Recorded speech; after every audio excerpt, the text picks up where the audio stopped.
Get ready for the show, it's about to begin.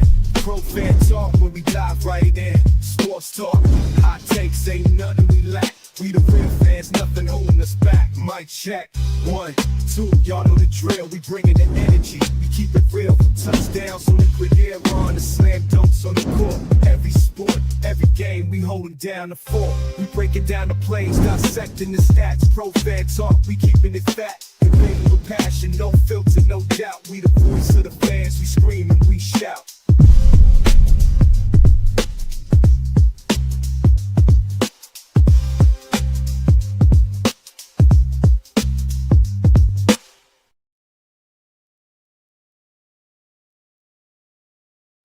What's going on, folks? Happy Thursday to you, man. A lot of stuff going on. Watching the games, watching the Giants, watching the Panthers. Um, Not a bad night. Not a bad night. That game's still going on. Pittsburgh looks like won. Pittsburgh won 19-10 over the Panthers, and the Giants are killing the Patriots right now, 42-10. But it is what it is. Tommy Cutlets. He's 15 for 17 for 184 yards and 3 touchdowns. That's a good game. Jackson Dart was 6 for 12, 81 yards and a touchdown. Took a sack. Jameis Winston's 4 for 8, 47 yards and a TD. Everybody scored a TD. You get a touchdown. You get a touchdown. You get a touchdown. Yeah, it looks like Jackson Dart looked pretty good. Tommy DeVito was lighting it up. Did Tommy DeVito start today? Because he got a lot of reps. I guess Jackson Dart started. I haven't seen the play-by-play. Let me see. Can I go to the first quarter? Scoring summary. Let's look at that. First quarter. Yep, Jackson Dart started. James Winston, hold on. First quarter. So Jackson Dart started. Jameis Winston finished the first quarter. Good grief. Wow. So he must not have played very long. So, but yeah, it looks like everybody looked good except the Patriots. That's the way it goes. That's the way it goes. But I tell you what, man, I'm working on this video right now. That's why I was late. Literally, I just lost track of time. I'm working on this video. Did y'all see this stuff with Eric Dickerson on Dan Patrick's show when he was talking about he talked to one of his reliable sources. Now y'all know how I feel about sources. He talked to one of his reliable sources that told him that the NFL was actively telling teams not to draft Shador. And he said he got that from a reliable source. And I said, well, I was like, wait, what? And he said this on the air. It was him, Dan Patrick, and what's the guy's name? Beers, Beers. I forget what his first name is, but he's a NFL reporter. And he said it on the show. He said he got it from a very good source that they didn't want it. They were trying to convince people not to draft Shador. So the whole thing about the conspiracy theory, there may be some legs to it. Maybe some legs to it. Because I'm looking at it from the standpoint of Eric Dickerson, Hall of Famer. What is the benefit? What are the pluses and minuses of him saying it? And he put his name on it. He put his name on that thing. When you go on Dan Patrick's show as Eric Dickerson, and this is what you got to say, you put your name on it. He as far as I know he has been on podcasts before, but he doesn't have his own show, his own platform, or anything like that. So there's no benefit of him putting that information out other than he's probably going to get a lot more calls now talking about it. So what's up, Dark with a Smile? Or is that you, Tiff, on both channels? Yeah, Q. It's crazy. What's up, Carlos? Yeah, I mean, I heard about it during the draft, and it kind of died down. And really, if you think about it, what made it die down was after Dayball's comments. When Dayball came out, or I guess it wasn't Dayball, it was the Giants GM that put the word out that Dayball said Shador was the worst interview he's ever had as a professional coach. They put the and then that they ran with that. So my thing is like, hey, keep that same energy you had for Dayball's comments and use it for Eric Dickerson's comments. Keep that same energy because he ain't got no reason to lie. There's no, again, there's no benefit for him saying that. I like I said, he's not on a show. He doesn't have his own platform. None of that. What's the benefit of it other than just putting the information out there and letting people know? And to me, look at this. What's the difference between this and the same situation that happened with John Gruden? When the emails came out, when they were trying to get Daniel Snyder out of the Commanders, out of the Redskins, because he was a god awful owner, and then the stuff came out with the SA stuff and peeking in on the cheerleaders and all of that type of stuff. Daniel Snyder was a hot mess, and the NFL had to get rid of him, and John Gruden ended up being collateral damage. Now I'm not sure. I see when he got, if I remember correctly, he said some shit in the email that just wasn't kosher, and that's what they got him on. And it's like, but it's a whole lot of other people with their hands in that cookie jar that you just choose to ignore. And he's the one that's got to be the fall guy. One of the best coaches you got in the NFL right now. He's the fall guy. And you know what? Right now, he right back to doing his thing. So, yeah, it's a lot of stuff, man. This is coming out now. Then you got the situation with the NFLPA. They just got rid of the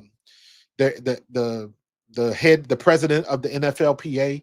They just got rid of him because he was colluding with one of the owners, and he was doing things that was not in the best interest of the players.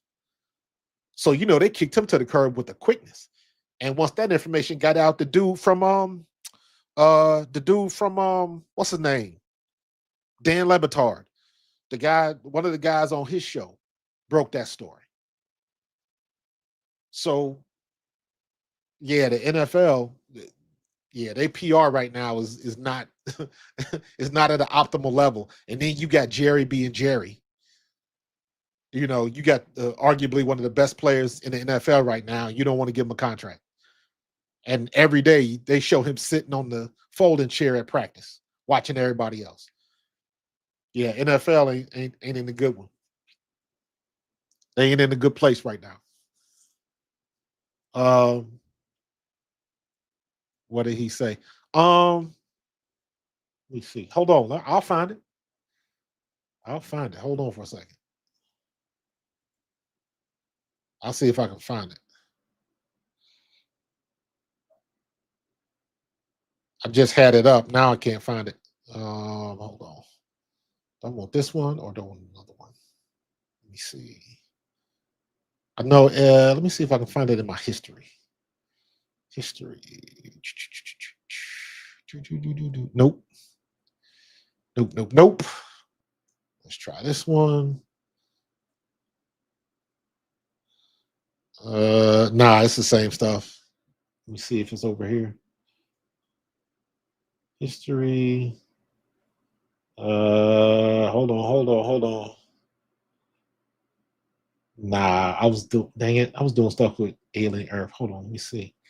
I know I can find it. Eric Dickerson comments on Shador's conspiracy. So they're gonna be talking about that all day tomorrow. Here we go. So this is the Bleacher Report. So okay, this happened yesterday. So Dickerson must have been on whatever show that was. It says Rogan and Rodney show.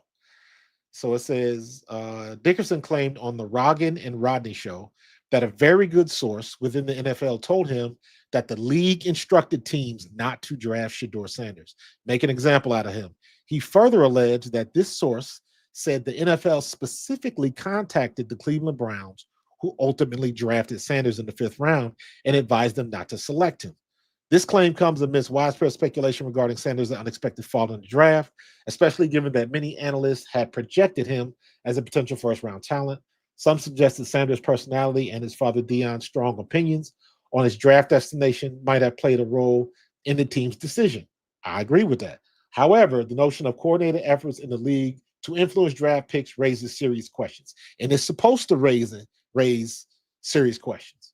One day after Dickinson's initial report, Dan Patrick brought up the rumor with Albert Breer. Albert Breer, that's his name, Breer. Albert Breer of Sports Illustrated, presumably seeking further insight of confirmation. The validity of Dickinson claims and the possibility of an NFL interference in the draft process remain subjects of intense discussion and debate. So he stood on it. He put his name on it. He put his name on it. And what's the benefit for it? What's the benefit of it for Eric Dickerson? That, to me, that's why that's so potent. There's no benefit to it, whether he would have brought it out or kept it to himself. Just like in the situation with John Gruden, what was the benefit of it? They was getting rid of Dan Snyder anyways. They had what they needed to get rid of Dan Snyder's. Everybody just released everything and just collateral damage. Ain't this the same thing? Ain't this the same thing? We still don't know who sources is. You know what I'm saying? So what Eric Dickerson said and who his sources are, why is that different than anything that Adam Schefter may have said from his sources, or Ian Rappaport from his sources? Why is that any different? It's not. So, and I believe where there's smoke, there's fire. It wouldn't be the first time stuff like that happens. Wouldn't be the first time. Why you think, I don't know, why you think some players get drug tested way more than others? What's the deal with that? And I'm saying all that to say, if the Shield wants to do something, they can do it. They got that type of power. They got them type of deep pockets. They get that FU money. So that will probably be the subject of a lot of discussion tomorrow. And the fact that Shador, he's supposed to get his reps tomorrow in the game, or I guess Saturday.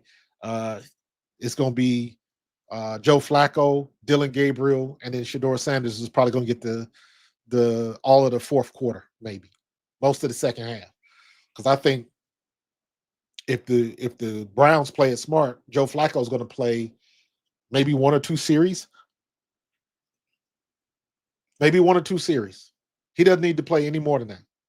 And then it'll be all Dylan Gabriel for the rest of the first half and Shador Sanders for the rest of the second. Kenny Pickett ain't even playing. Kenny Pickett has not played one snap in preseason because his hamstring's been jacked up. So what exactly are they learning? I don't know.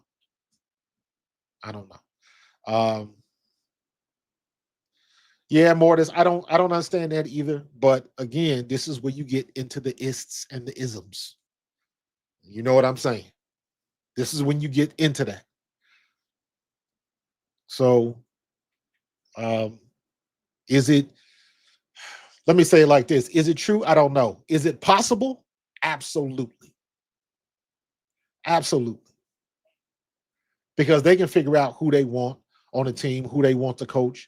They can, listen, when you got that type of power and you can swing that type of influence, you can do whatever you want to do.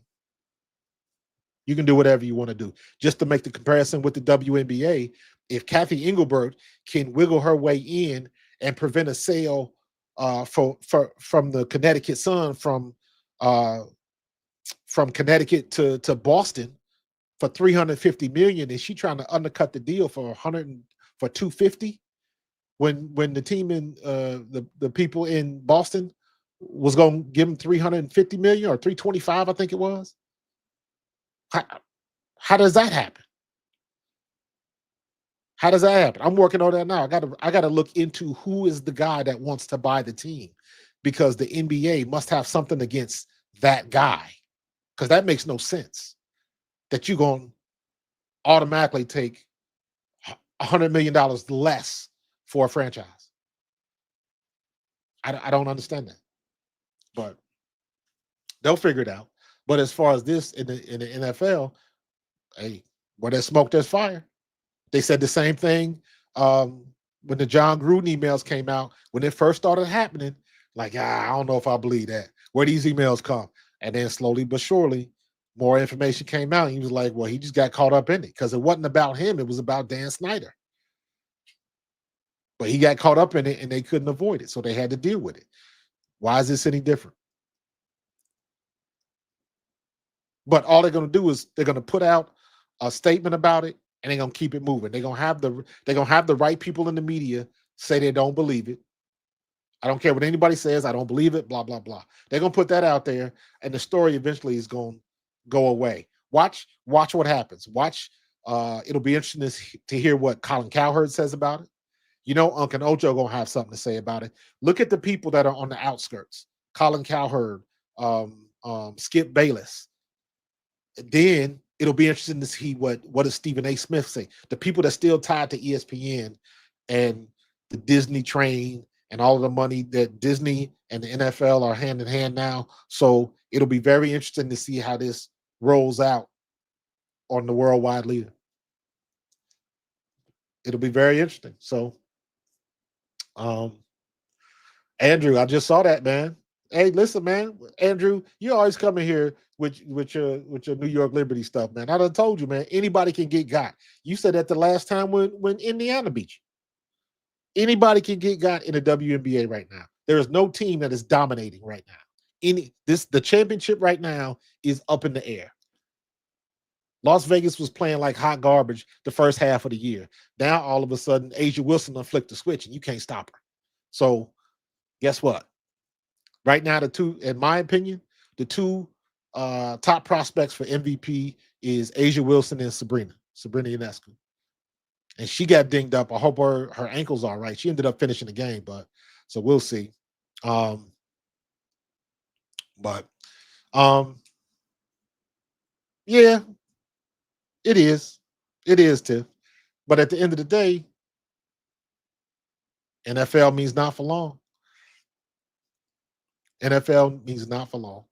And me personally, the reason why I feel some kind of way about it because specifically, I remember specifically when Eli Manning got drafted, and he got drafted to San Diego, and San Diego was trash at the time, and he told the NFL he wasn't playing for San Diego,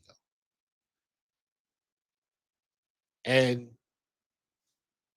mountains moved, and that's how Drew Brees eventually ended up in New Orleans. That was the catalyst, if I remember correctly. I think I got that right. Because he didn't want to go to San Diego. He didn't want to play for the Chargers. So something happened. I'm going to go back and look at that. It was the bottom line is he did not want to go out west. He wanted to stay. I don't know if he didn't want to go out west. I just think he didn't want to play for that team. And they acquiesced and they found a way to move the mountains and do a sign and trade. I can't even remember what they did. I know he didn't go out there though. So to me, that's why I feel some kind of way. And that's why, I look at the isms again. You look at the favoritism, the colorisms, all of that. Eli Manning can do it, but Deion Sanders can't. And they both looking for the same thing. I don't want my kid, I don't want my brother playing for these teams because I don't think these teams are serious about winning the championship. That's what it all come down to. But it was cool when they did it back then. Now it's a problem. I'm not saying, I'm just saying. So it'll be very interesting to see what's going to happen in the news, even if they talk about it, because it's just hitting. This happened yesterday, so it's run its course through the cycle, and now everybody's jumping on it. So I'm guessing it'll be the topic of conversation tomorrow. That and what's going on with Shador. The funny thing with Shador is Cleveland, as long as I've been here covering the Eagles and I don't ever remember from when I played till today. I don't ever remember actively tuning in to Cleveland sports radio as much as I have this week. Never. Never in the history of ever have I done that. But because of Shador Sanders, because of everything he's bringing, and because he played well, and people want to the low hanging fruit is now he got the tickets. I heard Colin Cowherd say that like he got the tickets. He's goofy, and he's like, who call him goofy? You might not like the way he comes into the tunnel or whatever because he had his boy with him with the skive and all of that type of stuff, but that is not what I would consider goofy. But that's Cowherd trying to put the media out, and I believe he still got that show on ESPN. So he's still putting out that narrative too. And you look back, I'm gonna have to do this. This would be a good script for the video. Putting all of this stuff out there to see all of the all of the first round picks, all of the first round pick quarterbacks. Let's go back and look at which one of them had issues. Which of these guys had issues coming into the league? It's probably more people than you think. Here's Bleacher Report saying, nah, NFL teams reportedly weren't told to avoid Shador Sanders. Yeah, we believe you because you wrote it. Bleacher Report wrote it, so it's got to be true, right? This is the funny part when you go through stuff like this. How many times has some of these sources, media sources, hidden sources, unseen sources, things of that nature, how many times have they done that and they put out some bullshit? And then now you're supposed to believe them, or they had bad takes, or whatever the situation is. Like I said, do I know that this is true 100%? No, I don't. Do I think that it's possible? Absolutely. Absolutely. When you got that type of power and influence, when you want to move, you move. And people can't act like that doesn't happen. So,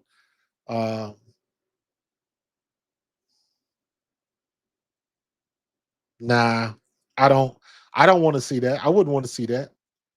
I wouldn't want to see him behind Hurts because I want to see him play. I don't want to see him be a backup. I want to see him play. The best revenge, especially when you look at what's going on down in New Orleans, and you look at Spencer Rattler and Tyler Shuck, and they made those. And see, this is the thing. You got to look at that. A lot of these guys in the NFL, a lot of these executives, Howie Roseman types, running in them same circles. You got a collection of people that sat around the table and made this decision. You got a lot of people that did that. They gathered around and they thought that was the best decision to make. Come on now. Um, I'm trying to. I knew I could have had that wrong, but I know that eventually that's eventually the move that got Rivers. Was it that I believe that was the year they got Rivers, knowing he was going to be number one, and then they moved. Drew Brees ended up going to the Saints because of that. So you're right, but I think, like I said, Eli Manning, I believe, was the catalyst to that move. Because if eventually it's not, it may have ended up the same way, just not Philip Rivers. It would have been Eli Manning moving them out if he would have played well. But who knows what would have happened if Eli would have went to San Diego? You know what I mean? So um, that was the catalyst of the whole thing. So I'm with you, Tiff. I want to see Sanders start. I want to see him play because he's box office. And I'll say it like this: how many, and this is the stuff that really irks me. How many players out there were nowhere near as good as Sanders that get more opportunities than he does? So now you got to keep it a bean. Did some of the stuff Dion do probably hurt the process? Absolutely. Absolutely. None more so than him trying to tell teams, uh, we're not interested in talking to y'all. He tried to flip it on them. I believe that's true too. So you gotta take the good with the bad. If Dion would have sat back and just let the process happen, I think Shador would have been fine. He probably still would have said some dumb stuff, but if saying dumb things bothers you that much, then because it's a bunch of people that said a hell of a lot worse. And there's some people that didn't say nothing, got the draft pick, and still turned out horrible. Look at the situation the Colts are coming through right now. They knew good and damn well that Anthony Richardson was not NFL ready when they took him out of Florida. He hadn't even played enough games yet. He started 1 year and he had physical talents and all of that type of stuff. But physical talents, you need more than that to be an NFL quarterback. And they still rolled the dice. Even though I guarantee you there was people in their circle that told them not to do it, but they still rolled the dice. And what they end up with, somebody that tapped out because he was tired. He'll never live that down. Never. That's why they probably got issues with him in the locker room right now. Daniel Jones came in and took your spot. Really? What you want to do? What's up, AJ? I'm late to the stream, but cut DTR and McCord, hoping to claim them off waivers and then send to Cleveland for Shador. It's possible how we could do that, but I want to see Shador go somewhere where he can. I mean, he could do worse than come here, but I'm not getting rid of Tanner McKee. Ain't no way I'm getting rid of Tanner McKee. Tanner McKee is gonna, because I can look at it like this: Tanner McKee is gonna be our backup this year, and then he'll be out of here. And how he's gonna get some good picks from him? He's gonna get a high draft pick from Tanner McKee. So, but as far as McCord, uh, if they would be willing to do that, I would do it. I would do it. But also, I'm biased. I want to see him. In my opinion, Shador can go somewhere and play. If you're looking at Jackson Dart, if you're looking at Dylan Gabriel and Joe Flacco, because I thought when I went to see the Eagles practice the other day, I figured Joe Flacco was going to be the starter. He just looked that much better. Let me be honest with you. I saw little to no Kenny Pickett. Uh, Dylan Gabriel looked meh, and Shador didn't even practice. That was after the Carolina game. And let me be honest with you. Seeing Joe Flacco face to face, he looks the part. He looks like he's ready to go. Now, at 6'6" and not that mobile, I don't know how long that 6'6" frame is going to last after a couple of hits. Because let's be real, I don't know how good the Browns' offensive line is. I have to look at the stats to see how many sacks they let up. Thank you for that $5 super chat, AJ. I mean, it's possible. It's possible. It it ain't gonna have to be. Tanner's gone after this year. Tanner's a trade and a draft pick because they're gonna be teams looking for Tanner McKee. I hope we don't have to use him this year.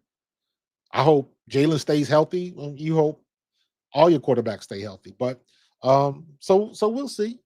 So we'll see. What's up, Lloyd? What's up, Frat? See you in here, Frat. I appreciate you, man, jumping in. So I don't know if I don't know if I would want Shador here. I think he would benefit from being with Jalen, and because Jalen would button up all of the noise. He would button up all of the noise. Absolutely. And we got enough veteran leadership that would counteract that, especially here in Philadelphia, especially here in Philly, because in Philly we don't play that. Frat, what you nervous for, man? What you nervous for? Just wait till week 4, man.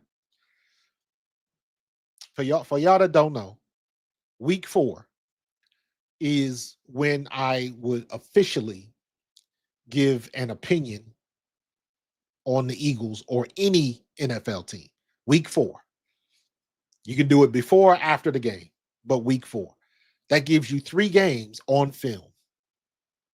3. So that means teams got you on film. They study you. They can work up a legitimate game plan based on what they've seen this year on film. Not last year, not when this coach played for another team, and you got actual footage in the 2025 season of what's going on. So you got to wait till week 4. Then you can get a true glimpse of what your team is going to look like starting out the back. Because the first 3 games of the season is the preseason now. Because starters don't play in camp anymore. They don't bang in camp. So you got 3 weeks to figure out who can tackle, how to tackle, to get all of that muscle memory back. You got 3 weeks to figure that out. And then you go into week 4, and then you going to see what you're going to see. Because that's where it's really going to start. Because at that point, you've had a quarter of your season already up. So you gotta get it together. You got to get it together. So look for week 4. Um, well, everybody's picking that stuff up, Alex. Because listen, um, there's a lot of decisions that's got to be made this weekend. A lot of decisions that need to be made this weekend. And you got, um, and I always say this because I put my message out every year. It's a message I put out. I'm gonna do it again on Tuesday morning, and it is a it's just a shout out to all of the guys that get cut because I still feel some kind of way about cut day. It is a ugly feeling. I hate it. Um, you get uh, that feeling in the pit of your stomach and you just can't get rid of it. And I hate that. I still have that feeling to this day because I know there's some kid out there that busted his ass and is not going to get a fair shake. There's a kid out there that busted his ass and was better than the guy that they paying. But they're not going to keep the guy that busted his ass and had a better camp because of the guy that they're paying. Even look at on the flip side of it. Look at the kid down in Tampa Bay. The kid that weighed 400 some pounds and they wouldn't let him practice unless he got under a certain weight. So all you saw of him was jogging laps around you wasted that kid's whole camp. And worse than that, there's another kid that could have occupied that spot that never got it because you playing games. The kid played in college at the weight, let him play. If you think it's a problem, if you think it's a health risk, then get rid of him. He ain't ready. Bring him back next year. He can work out. He can play in the XFL. He can go to Canada. There's other options that he can do to work himself back in shape. Or let him play. And I thought it was a farce that you're going to go all the way through camp. The kid never sees the field, never suits up, never goes full tilt, never had the experience of going through an NFL training camp, and y'all pull that bullshit. So you don't wasted this kid's time, and there's somebody else that missed out on an opportunity because you did that. I'm not mad at the kid. He want to be in camp, so he did what he did. He got his check for a couple weeks, but now he did all of that for nothing. Are they going to keep him? Probably not. Are they going to put him on practice squad? They could. Do I think they're going to do that? I would be very surprised. So he did all of that, and what did he get for it? He got embarrassed. There's tapes of him every day doing that, and he still didn't reach their goal. So what was the point? I didn't like that or appreciate that at all. And they did that kid wrong. But that's the nature of the beast. They don't care about you. It is NFL is a nasty business. It is a nasty business. And people forget that sometimes. So, um, you know, it's coming. Tuesday is coming. The Grim Reaper is coming. Hope you don't get that knock on your door. It used to be people that didn't come back to their dorm room because they knew sometimes everybody knows who the Turk is. They call him the Grim Reaper. Some people call him the Turk. Every team's got their own little nickname for the guy that knocks on your door and tells you to bring your playbook. But sometimes if somebody in the lobby, if one of the other players sees it coming, they'll call around like, "Hey, the Turk is coming. Don't answer the door." Or somebody might not be in their room because what they do is they'll come at like 4 o'clock in the morning. Practice don't start till 8, so they'll get you out of there before anything happens. And then you find yourself in practice and you're like, "Hey, where your roommate at?" Ah, they got him this morning, man. 4:30, 4:35 this morning. They got him. Knocked on the door. Like, ugh. That's how they do it. Because they ain't, they really not trying to embarrass nobody. And it's like I said, man, it's a nasty business. Nasty business.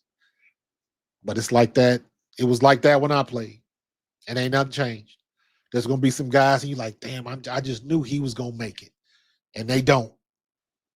Even though they had a hell of a camp, even though they did everything right, they balled out, scored touch, they did everything they were supposed to do, and they still ain't gonna make it. And it's not because of anything they did. That's when you hear people say um, it's a numbers game. That's exactly what they mean. It's a numbers game. What that means is you were probably better than that player, but that player's under contract for another 2 years, so they gotta pay him, whether they cut him or not. So they gonna play him. You were better on special teams. You were better kickoff coverage. Whatever you did, you were better. But he's already under contract, so it's cheaper to keep him. And a lot of times, the only way you get in. What's going on, Lynn? Thank you for joining us. The only way you get in is if somebody gets hurt. Somebody gets hurt. So, um, Alex, if you ask about what injuries, um, yeah, I did the thing. I did the. If y'all saw my thumbnail, let me see if it's still up here.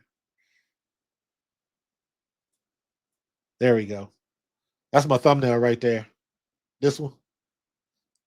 See it? That's the thumbnail.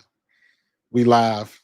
That's pretty cool. But um, yeah, with the news about Johnny Wilson, the news about Johnny Wilson going down out for the season, lower leg injury.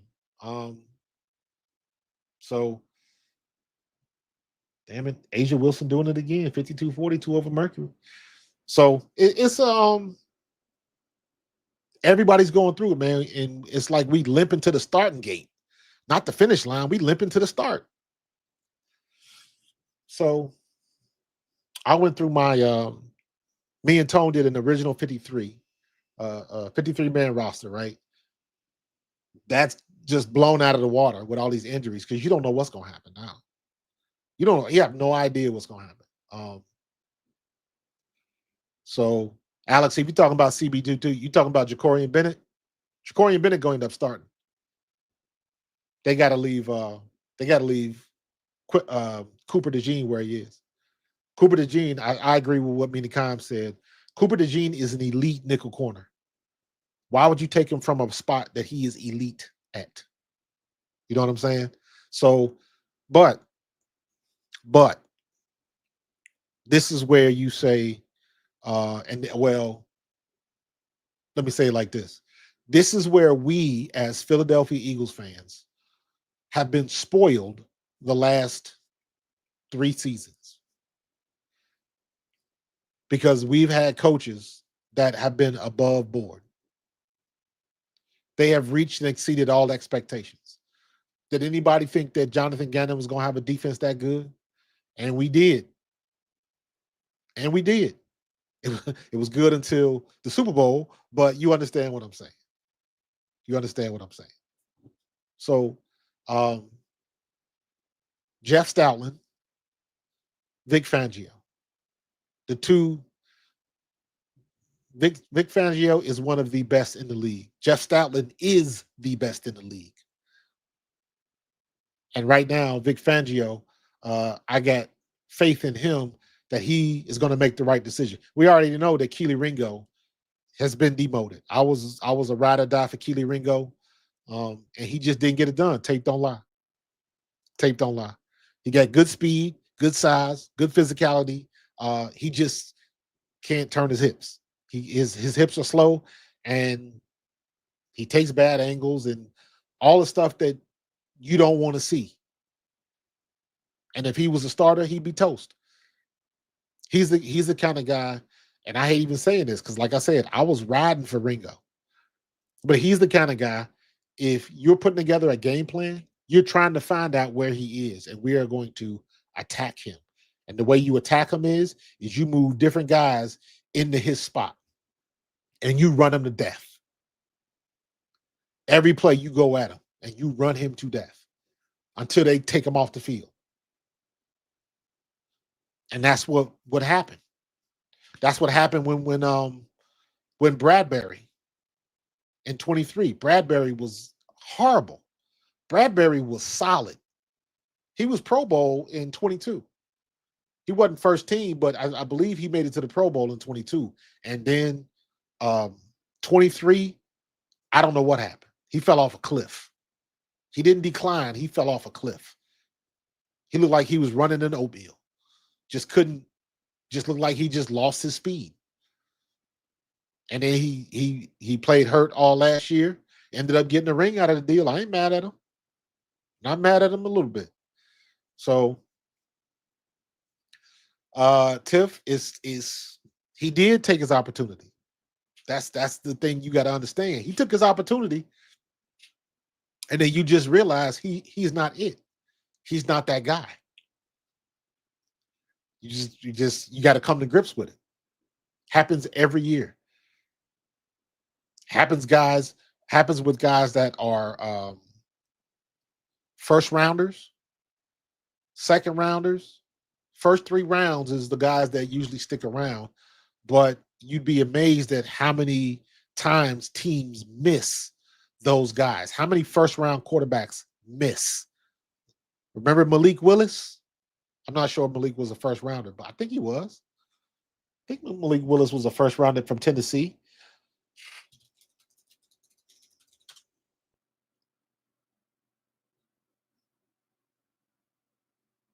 Let me see. 6-1.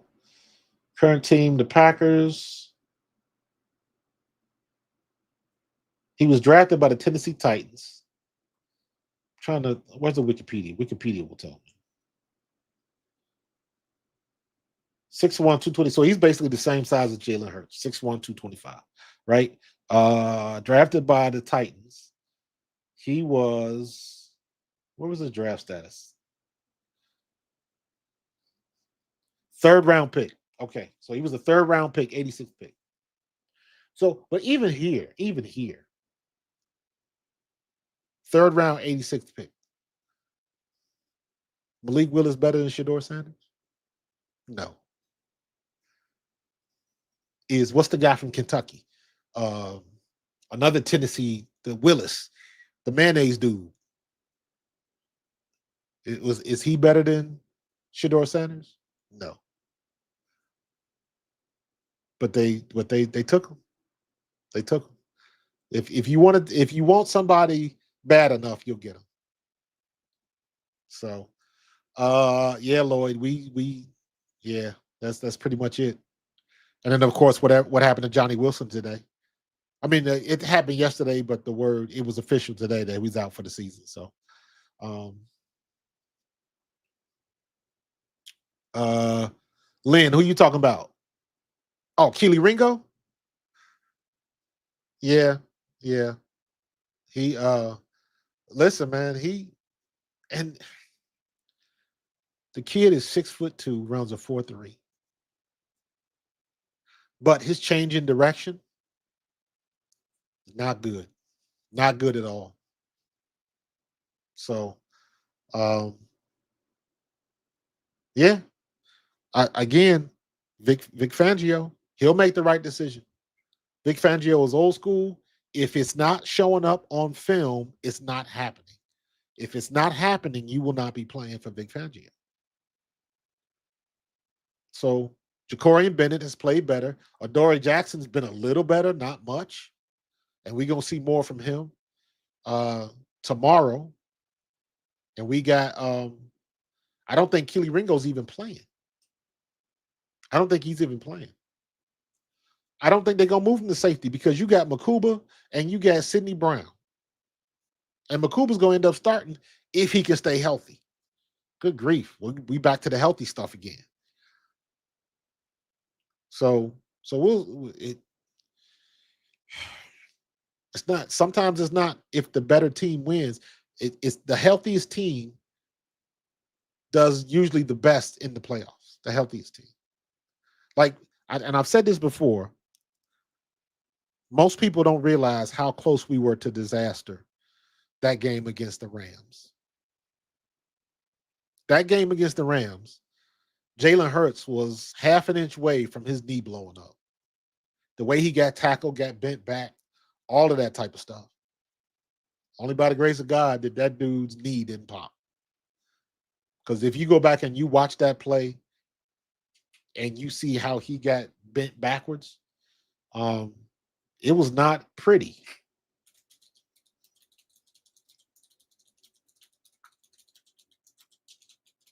It was not pretty. You don't have to be a VR. Let me see if I can find that play. Like you got to remember, man. Hyperextended. It was. I was like, woof. That's happened twice.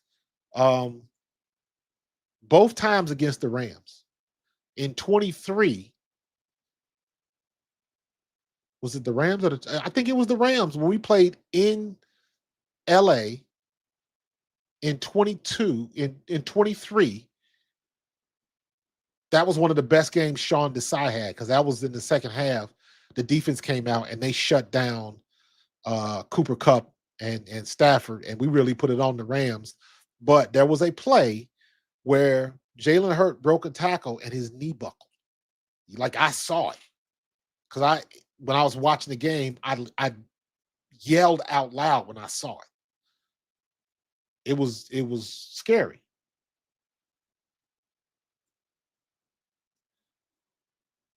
There we go. Nah, this is not even it. Oh, this is what the I can't find it. It was a snow game. It was a snow game. This the Dallas game, so that's when he got hurt the first time. So, but you know what I'm talking about. You know what play I'm talking about. It was snowing. It was the Rams game. It was the playoff game. 1 inch away, one way or the other. So, y'all's 22. Emmanuel Forbes in round one didn't last a year. Happens every year. Everybody's got a story. Everybody's got a story. Yeah, Tip, that could have been very ugly. That could have been very ugly. It was it after halftime? I thought it was before halftime. Because I know he wasn't wearing a knee brace. He warmed up with the knee brace, took it off, and then after that play, he put it back on. So he was still dealing with it. It's got to be in there somewhere. Yeah, I ain't gonna keep looking for it. Uh, but yeah, man, it's we just got to get to the start of the season. I'm not worried about AJ. I think AJ is going to be fine. Dallas Goddard, I want Dallas Goddard to stay healthy. Dallas Goddard missed 3 games last year, missed 5 games the year before that, and I believe he missed 6 games the year before that. So Dallas Goddard has missed a lot of time the last 3 seasons. So I need him to stay healthy. Um, And I think we'll be good, man. I think we'll be good. So um, I just want to get to this first week. Let's get past this weekend. The game is tomorrow at 7, if I'm not mistaken.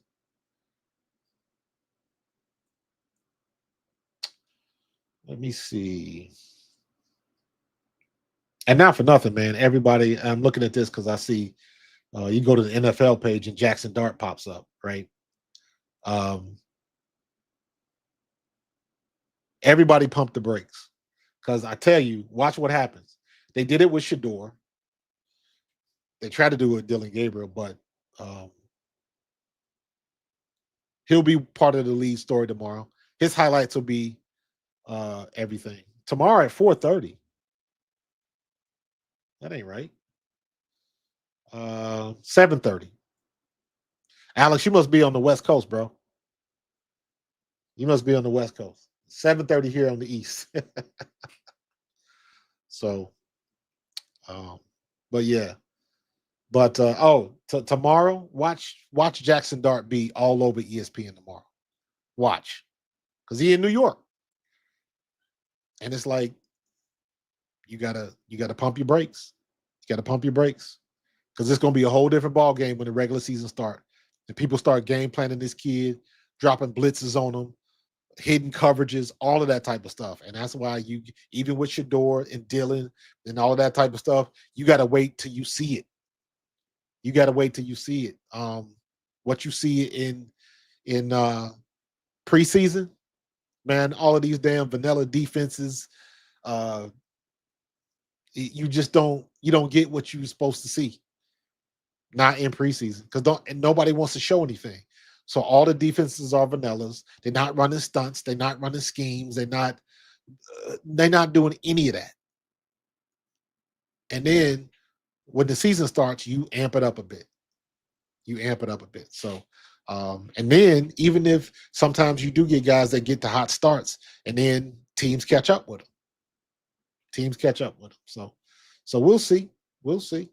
Because I always use that example, man. People forget that Josh Allen, his first 2 years in Buffalo, the city, the fans of Buffalo was trying to get him the hell out of town because he was bad.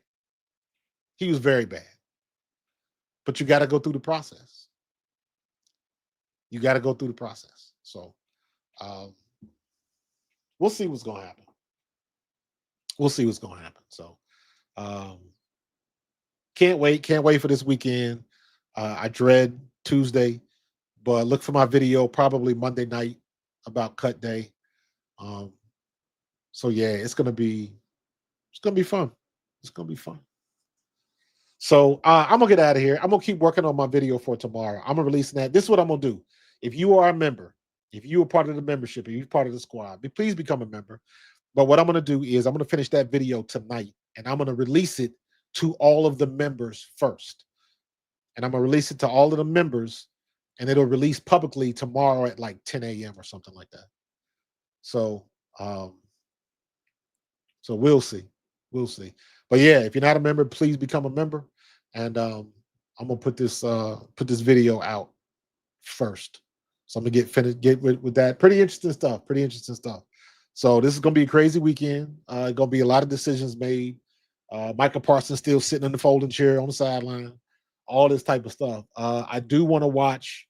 See, we play at 7:30, but I am gonna be flipping back and forth to Chicago, Kansas City because I want to see Caleb Williams play. I want to see if he's gonna play. He might not even play. Um, he might not even play. And of course, Saturday at 1, you got the Rams playing at Cleveland. So this is going to be Shador's last opportunity to show he can play. So that game is going to be the stats, the viewership is going to be off the chain for that game, off the chain. So I'm gonna get up out of here, man. Good conversation tonight. I appreciate everybody jumping in. Tiffany, as usual, 63 Mortis, Alex. Um, who else was up in here? Lynn, don't be a stranger. CA Sweet Chin Music, appreciate you. CA, got that. Frat, my frat brother, A5A, Lloyd Haskett, I appreciate you, Frat. Frat, I'm trying to get, I wonder if there's like a avenue I can pick to get in touch with all the alphas. Like, hey, all if you were alpha, you need to be checking out my podcast. So um, we'll figure it out. But appreciate you, Frat. Everybody else jumping in. Andrew the GOAT. I know you mad about your Liberty, but you'll be all right. Long because you know they're gonna make it in the playoffs, man. AJ Jones, again, I appreciate the super chat, brother. Don't be a stranger. Make sure you subscribe and like. And make sure you follow my other videos and share this video. Bring your friends. You know I'm an ex-player. I try to keep it real, and I try to keep it a buck with you, man. So we're gonna have fun. We're gonna keep it going, and it's gonna be a good weekend of football, man. You guys enjoy. I will talk to you on Friday, and y'all have a good night. Peace.